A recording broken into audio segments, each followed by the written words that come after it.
64 Tacos Podcasts presents Is This Song Good? This is episode 59. Queens of the Stone Age, I Appear Missing.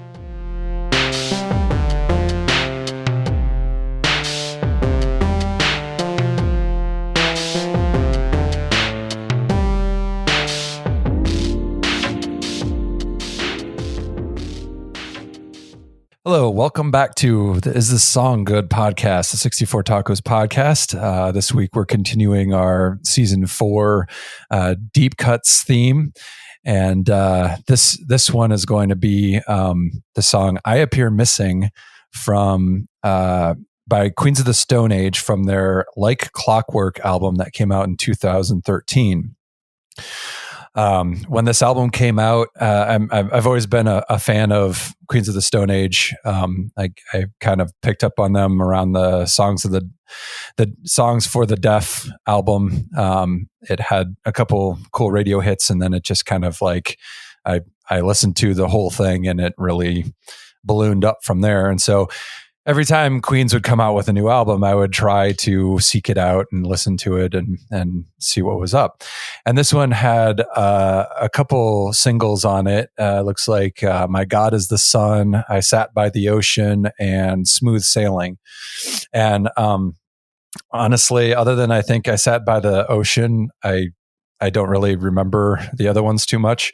But I did listen to the full album. And when I got to this track in particular, which I think is like second to last, maybe, it really hit hard. Like it really, something about it just kind of stuck with me.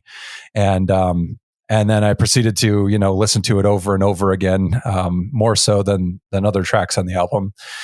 And I in listening to it and trying to nail it down for this episode, I've tried to really get to understand what it was that made the song, so good. And it's kind of like a roller coaster ride, like an epic journey from sort of how it starts off simple enough, but even simply, it's very sonically lush. Like there's not really much simple about the song, but it starts off kind of like less gargantuan, and then it sort of builds and gets to that huge guitar solo, and then there's kind of like a long elongated outro. And so yeah, I'm curious to hear what you guys think about the song and if it struck you in any particular way. Well, I also like Queens of the Stone Age from the Rated R and Songs for the Deaf era, and then I really enjoyed those albums. Listened to them a lot,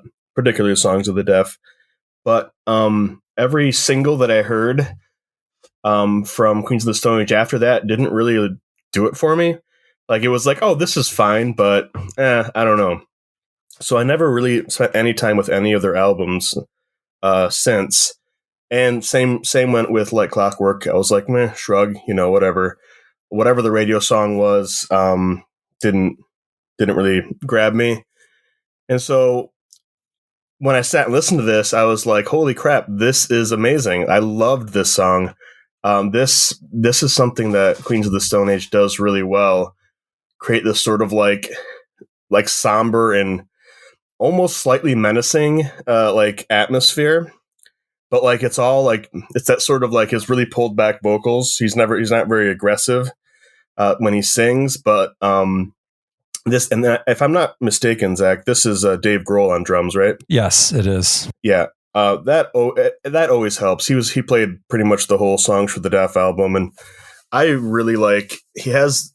He's not like, one of these incredibly fast or super technical drummers, but he has really distinctive, like Dave Grohl sounding parts always. And it just goes really well with. It's always very interesting. Yeah. He puts interesting stuff in there.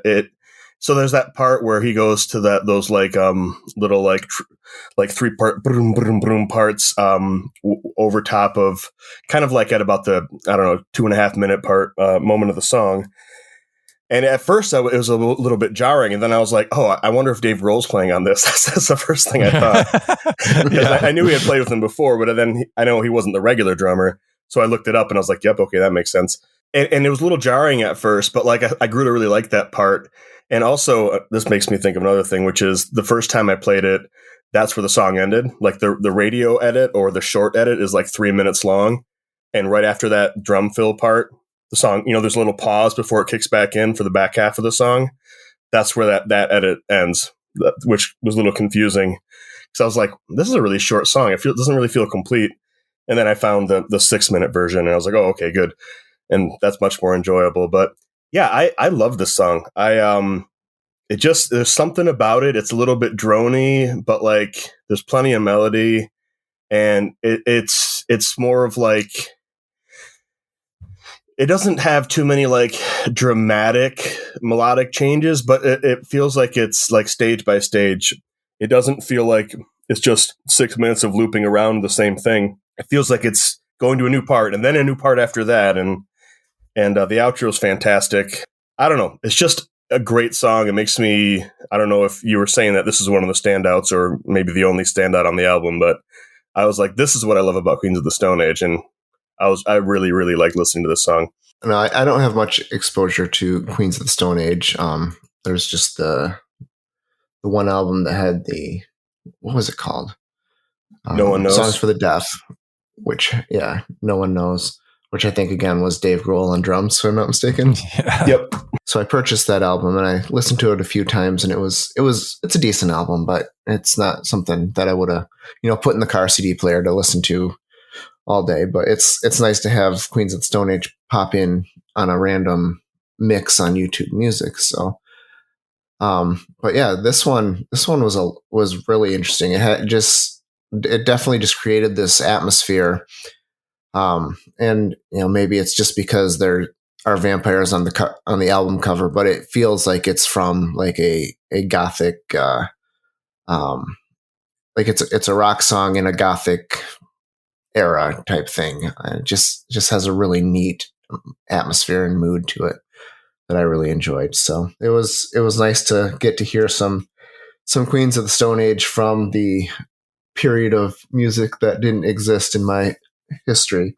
Yeah, I think the only other thing I would like to say about it is I really like the bass. It's not always like very present or in your face like a lot of other bass tracks sometimes are, but it like when it actually sort of pops out, there's just something about it that it goes up, it goes down, it's doing all kinds of things that are sort of circling around the other melodies that are happening on the guitars and the vocals, and I really like that. It's not just there to kind of like keep the rhythm going. There's a little bit more to it, but it doesn't call out all itself all the time. Like it just sort of like does its thing, and then all of a sudden do type of thing here and there. And so yeah, the bass really adds, it really ties the room together. It really adds something to it. Absolutely.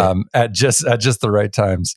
Yeah, it's a really full sounding arrangement. Like it doesn't sound spare, or like the bass is part of that. It just kind of, it mostly just that's what bass's main job initially is just sort of fill out the sound, the bottom end, and the production and the way that it's engineered. It just sounds great. It's just immediately enjoyable.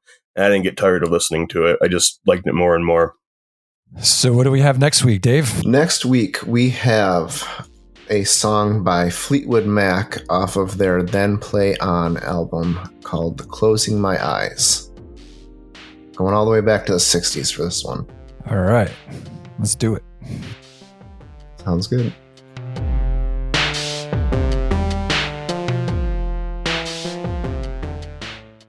I caught it on audio.